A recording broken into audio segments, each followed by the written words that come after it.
it's pistache and cedar elm and red bud and Mexican plum.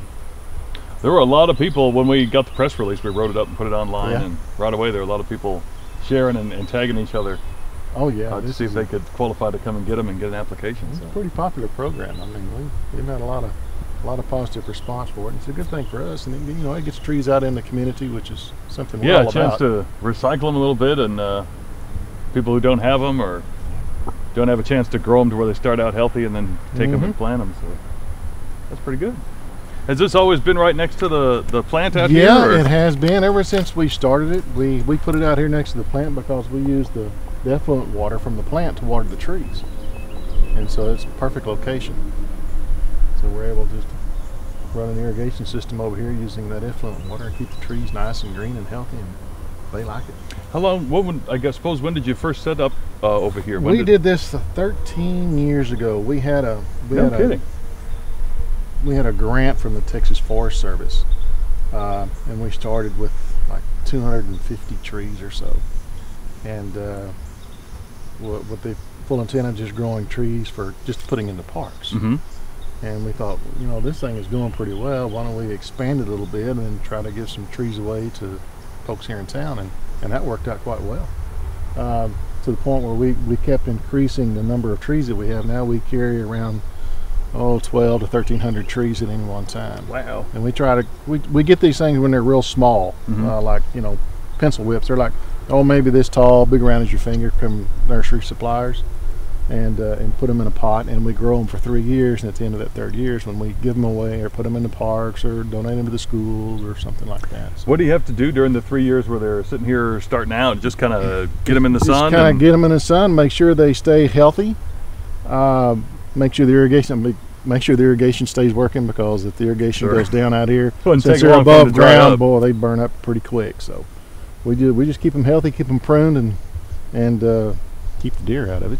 As you said that, behind you there were two that were just running down the road back behind us. Oh, so yeah, they like to come out here and take a look around. This was a smorgasbord for them until we put this deer fence up around this thing. I mean, they were just coming in here and they were loving it. They were loving it. It was like coming to the buffet. That's exactly right, coming to the buffet, because they come in and eat what they want. And of course, in the fall when the bucks are rutting, they're sharpening their horns and getting the velvet tearing off. It all they were just tearing trees up like crazy. So no kidding, wow. Yeah, so they found it pretty quick, and yeah, they did.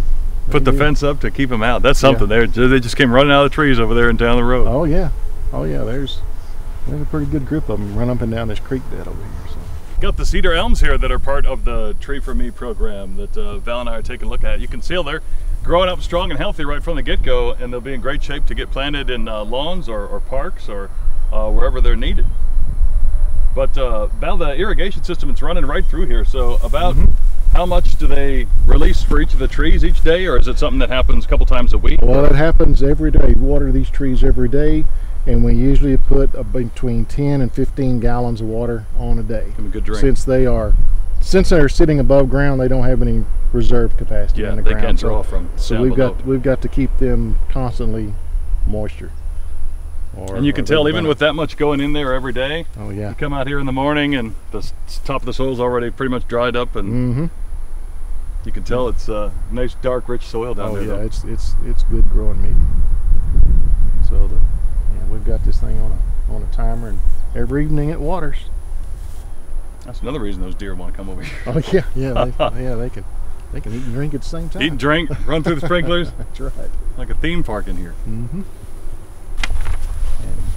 sycamores and these are an oak.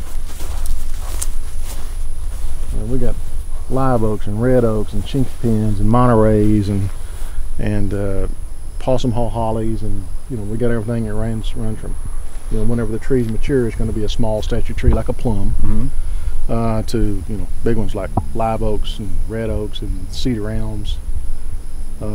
Wind up being big trees, and then we got the winged elms, and just pretty good variety, pretty good mix. Pretty impressive. So down the line, all these trees someday could be in our temple parks providing shade, or could be out in neighborhoods, and they will have started right here. That's right.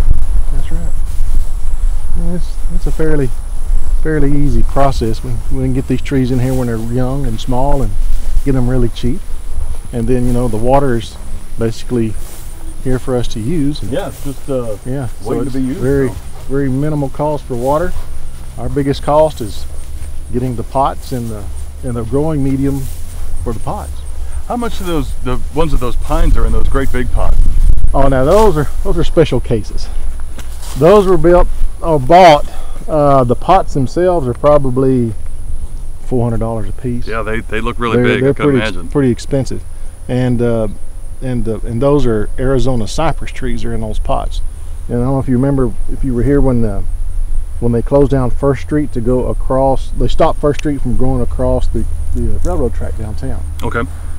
Before that was all done, city manager at the time wanted to have those trees put out there to make the area look nicer until the construction was done. And so all the construction is done, so we've got all these trees now. And so we just took 2 of those out to the Mayburn Center. Okay, yeah. In front of the Mayburn Center, on either end of their little portico where you drive through, there's those there. So when we go out in December and do the HEB Feast of Sharing, we'll get to see those 2 trees right out in front of it. Yeah. Pretty neat. Now we're going to know where they came from. Mm-hmm.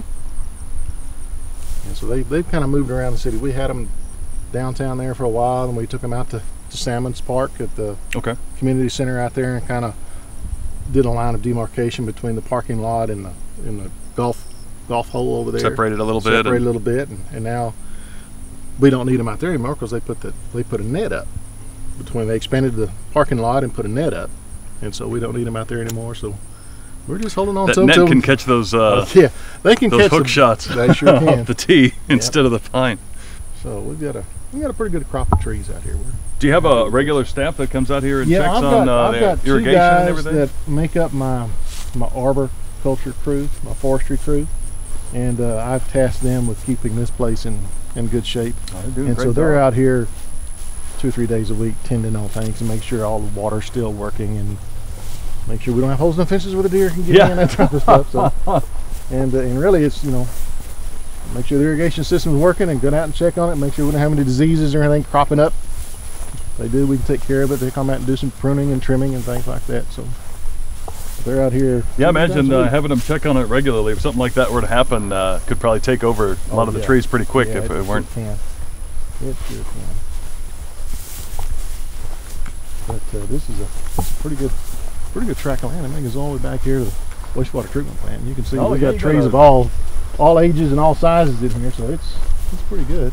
And after you do the 250 or so trees with the Tree for Me program, does that like free up rather some of the space out here? It does free up space, and this fall we'll go ahead and order another 250-300 trees and put them in the rotation, and 3 years from now we'll give 250 of those away. So there's some planning involved too with which sections of the place have the trees that are ready to go out in the program and which ones are still growing up and getting ready to be taken out. Yeah, you see this row right here, that's Chinese pistache. So those are some of the ones that we'll give away this fall.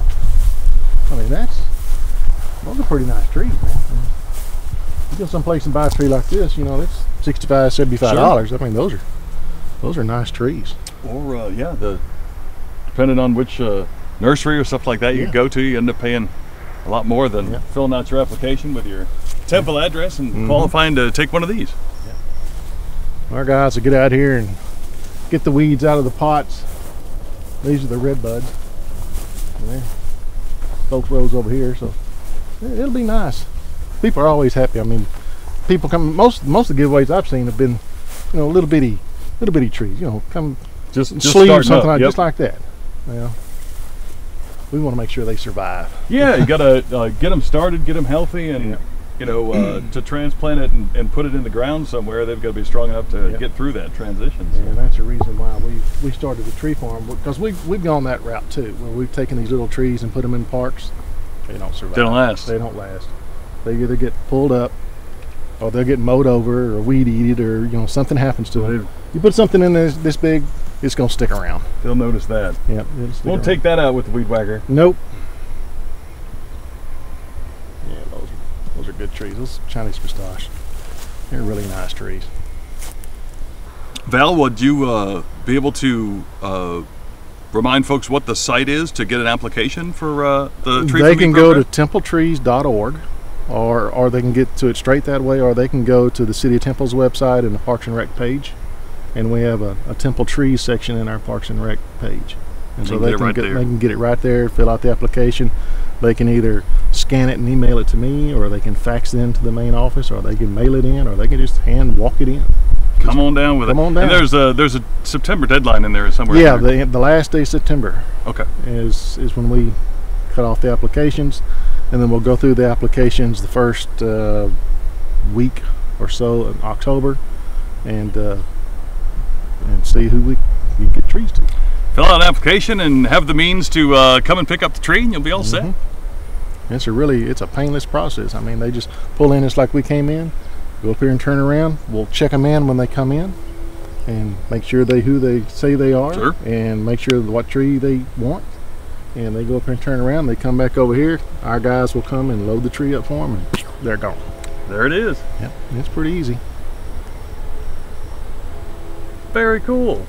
Yeah, it's a good program. Well, we had seen that, and we saw the audience reaction to it on our websites, and we thought, I wonder how many people really know how big it is and how long it's been here, and so we thought we'd come out and take a look today. So thank you very much for walking us around. You bet. Anytime. Enjoy talking about trees.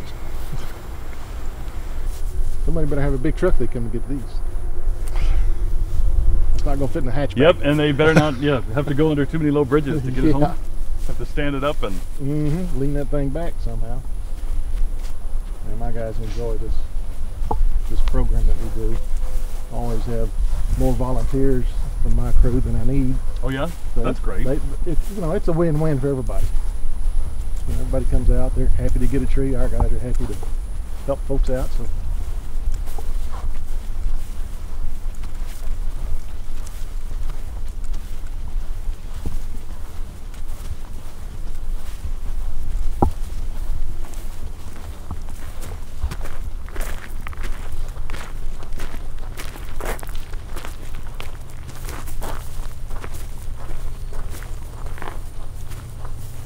If I can get under one of those middle ones, we could do the US 105 shell game, and they can try to pick which one is Wes hiding under. Yeah, no kidding. Be sure to pick the right one before his show starts if he's stuck out here all day. You'd think those things are really big and heavy. They look like they are, like the weigh about as much as the Liberty Bell would. They're not hardly anything. Wow, look at that. They probably don't weigh 20 It's like pounds. playground equipment almost. Yeah. Wow. Although I lift too many of these up, maybe something will come out from. Yeah, like I say, you might you might disturb somebody under one of those. Good. Little guy creeping out of there. Yeah. They're considerably heavier whenever you put the dirt in I'm the sure. trees. Yeah. I mean, it takes a forklift to Then move these things around.